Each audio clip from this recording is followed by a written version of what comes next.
Alors si vous pensiez que le chômage allait rester tranquille, parce qu'on n'a jamais connu des chiffres aussi bas et que je sais pas quoi, ça c'est la macroniste qui nous raconte, hein, eh bien détrompez-vous parce que l'INSEE vient de balancer des chiffres et ça pique.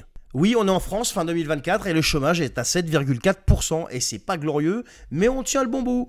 Sauf que selon l'INSEE, d'ici mi-2025, il va grimper à 7,6%. Et pourquoi? Eh bien parce qu'il y a de plus en plus de monde sur le marché du travail et pas assez d'emplois pour tout le monde. Alors vous vous souvenez de la réforme des retraites? Eh bien elle pousse encore plus de personnes à bosser. Du coup, eh bien la population active augmente. Le problème, c'est que l'économie, elle, ne suit pas. Et dans le privé, eh bien les embauches ralentissent et même les apprentis commencent à trinquer, imaginez. Et dans le public, bah ça va pas mieux. Les créations de postes, eh bah c'est au point mort. Voilà. Alors, on déshabille Pierre pour habiller Paul, je crois que c'est comme ça qu'on dit, non? En gros, on va créer 40 000 emplois en 9 mois. Bon, c'est pas mal, mais est-ce que ça suffit? La réponse est non.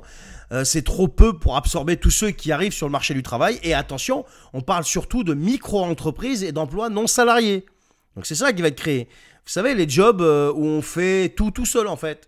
Sans sécurité derrière. C'est-à-dire que le mec, s'il se crache, il n'a pas de chômage. C'est super, hein. Mais attendez, il y a mieux. Avec la réforme du RSA, vous avez 1,2 million de nouveaux inscrits qui vont débarquer à France Travail, anciennement Pôle emploi. Ça veut dire quoi? Eh bien, tout simplement, plus de monde à la recherche d'un boulot. Et à côté, il y a moins de boulot. Donc je ne sais pas si vous voyez le tableau, je ne sais pas si vous imaginez l'intelligence de ceux qui nous gouvernent. Et pour ajouter une petite pincée de suspense, eh bien vous avez la politique. Vous avez des restrictions budgétaires d'un côté, des incertitudes de l'autre, et personne ne sait trop où on va. Alors accrochez-vous les amis, parce que 2025 risque d'être sportive. Mais bon, on a quand même quelqu'un qui est tout en haut là, qui lui, au bout d'un moment, ça va le gaver, et vous décrétez l'article 16, et il va prendre les choses en main, et ça ira beaucoup mieux. Je rigole, ça ne mènera nulle part. Ce qui est une certitude, et c'est factuel, c'est qu'il y a moins d'emplois à proposer, plus de monde à caser, et une économie qui pédale complètement dans la semoule.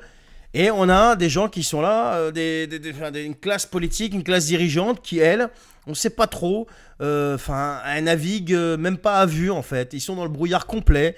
On change de Premier ministre, on en recolle un, on essaie de rafistoler, on essaie de faire des trucs, on fait des promesses. Et au bout du compte, qu'est-ce qui se passe? Qui trinque au bout du compte? Bah, c'est toi, voilà, tout simplement. Depuis le début, je le dis et je le répète et je le répéterai toujours. Ces gens-là ne feront jamais rien pour toi. Tu dois faire tout seul. Si tu annonces 40 000 emplois en tout ce qui est micro-entreprise, auto-entrepreneurs, etc., c'est pas pour rien. Parce que eux, c'est un aveu, mais complet de faiblesse. Ils ne peuvent rien faire pour toi. Tu dois te débrouiller tout seul ou toute seule et te lancer sur le marché du travail en tant qu'entrepreneur. Voilà, c'est ça qu'ils prévoient eux. Mais ta sécurité derrière, rien à foutre. C'est ça le truc. Donc, tu dois prendre les choses en main. Et donc, ce que je te dis depuis maintenant, je ne sais combien de mois, voire années, dans pas mal de mes vidéos, j'en parle, eh bien, c'est une certitude. C'est une certitude. Alors, fais-le avant qu'il soit trop tard.